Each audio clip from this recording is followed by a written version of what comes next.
Hi, this is Glenda, and today I'm going to start with the making of the melt and pour portion of this soap.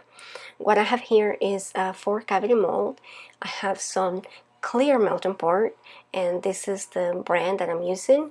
It's the Premium Crystal Clear from Crafter's Choice. The fragrance is Wisteria Boulevard from Nature's Garden.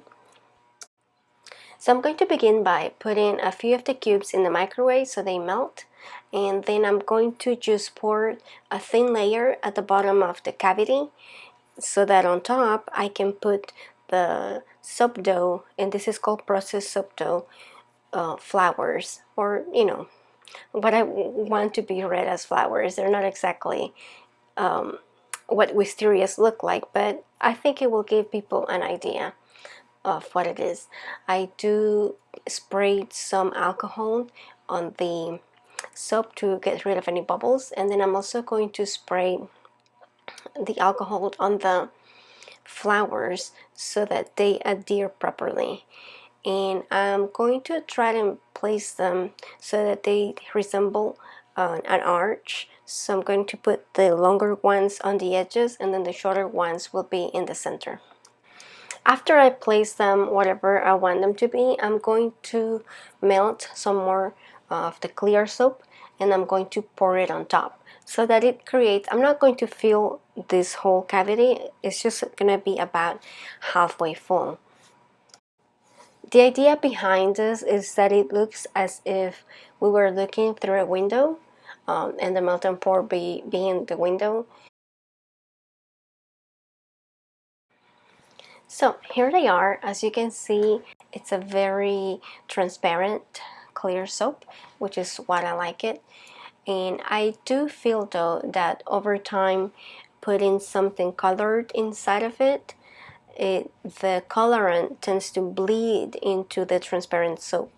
So there is something I need to do about it, but I'm not sure what just yet, other than try putting embeds that have no color. Now it's time to do the cold process soap, and I have my goggles on and I'm wearing gloves.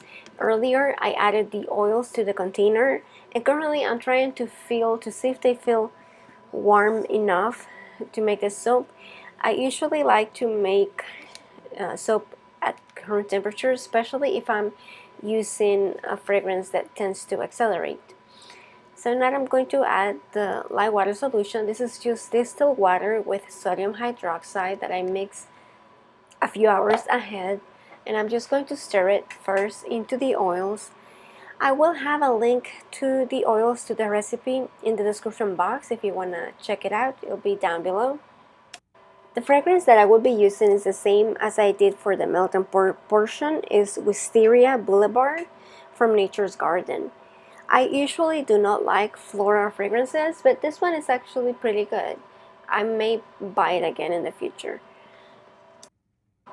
I'm going to give it a quick blend with the stick blender, just enough that it reaches emulsion phase.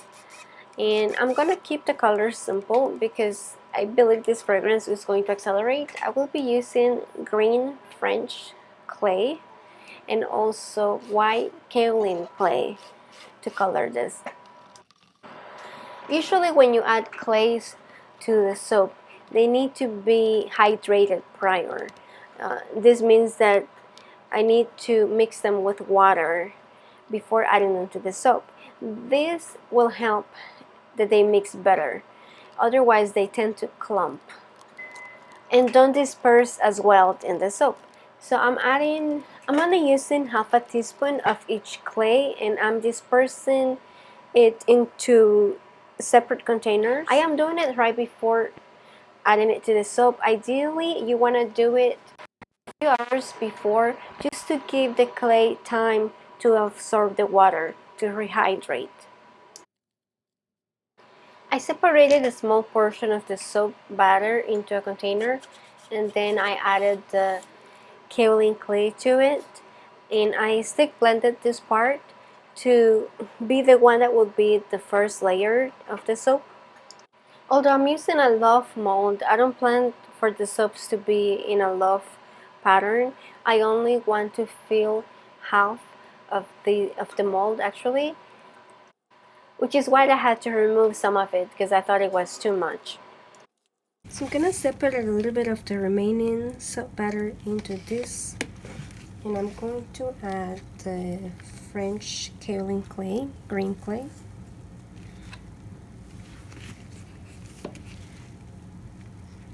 And I'm going to stir it. I'm also going to use mica here because I think the French green clay is a little bit of a too dirty, darkish green, and I want this soap to be more on the bright side, have bright notes. Now, something funny that happened when I was making this soap was that, you'll see it now, I put the fragrance bottle on the table, on the counter. Like, I just did it, right? I'm not sure why I put it there, maybe to keep me from forgetting. But then I was so concentrated into mixing this green portion that I knocked it off. I knocked the bottle off, and you can see the fragrance is spilling, and I have not even noticed. I keep going about my business like everything's normal. Then when I was shaking it is when I saw the fragrance on the corrugated cardboard there, and I decided to do something about it. So I lifted the whole corrugated thing and I poured it into whatever was left of the soap batter, because this is the only bottle of this fragrance that I had. It was very expensive, so, and I wasn't sure that I was gonna like it because I usually don't like florals. So I only bought 1 ounce. So I had exactly enough fragrance to make this soap. So I guess this is just a public service announcement, maybe. Like, avoid putting your fragrance somewhere where you're gonna knock it. I'm sure it has happened to others, but it always sucks. Anyway, this sort of set the tone down for the rest of the soap, because once something goes wrong, I tend to freak out. Anyway, the green is supposed to be like the leaves or the foliage that could be seen in the background amongst the wisteria flowers. And I also added some chopped pieces of soap in different colors, just to make it look like there was a blurry background of other flowers in the background. And up to this point, the mold is not even halfway full. It's about maybe 1/3 of the way full. And then I was ready to add the clear melt and pour soap portion. So this is pretty much 1 pound soap. I'm going to get about 4 bars out of it, and I just try to place each one somewhat the same distance from each other so they will be even. And I did spray each of the melt and pour squares or blocks with alcohol, just to moisten them and make sure that it adhered to the cold process soap. Then the idea was to create the frame of the window. So I had saved some of the white color, or the white kaolin color portion, to put it on top. But it was actually quite difficult to make sure it didn't cover the melt and pour. I only wanted it on the edges. So it occurred to me that maybe I could pipe it. So I did a last minute piping makeshift bag out of a bag that I had nearby, and I poured the soap.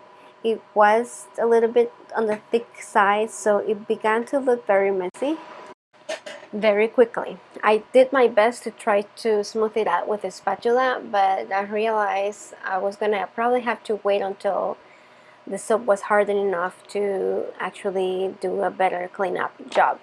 Now, the idea to make soap with Wisteria was because I've been reading a book series called the Mitford series, and it's about, I think, 12 books or so in the series. I'm getting close to the end, but at the beginning of the books, I think it was either on book 2 or 3, the main character of the book, which is a father or a priest from a small town Episcopalian church, and the town is called Mitford, hence the name of the book series.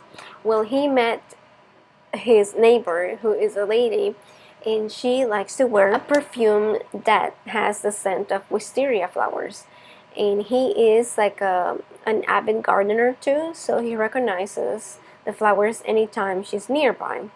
Anyway, they mention these wisterias, or the scent of them, so much that I decided to find out what they smell like, or at least what a perfume inspired in wisteria would smell like, which is why I got the fragrance and decided to attempt this soap. You can see the soap top is looking very rough, so I decided to clean it up as best as I could, because the idea was that it looked like a window frame. And unless this house is a prehistoric house, I'm not sure why or how I could justify it looking so rough. So I did cut it as best as I could. I even also planed it, and then when I felt the edges were good but the insides still look a little bit rough, I decided to try to cut and just reframe it. Anyway, it was a little bit of work, but I was happy in the end when it looked more defined, more sharp. At some point I felt the knife was too cumbersome to get into these tight spaces, so after doing the initial cuts, I used a palette knife to sort of try to lift it up better without cutting too deep into the soap. Later, with a damp paper towel, I tried to clean up the actual clear melting pores so that the flowers could be seen. And at this point, they look good. However, as the soap cured, it seems as if the cold process soap colorant bled into the clear melting pot, and it looks a bit dirty, like, well, like you can see right now on the screen.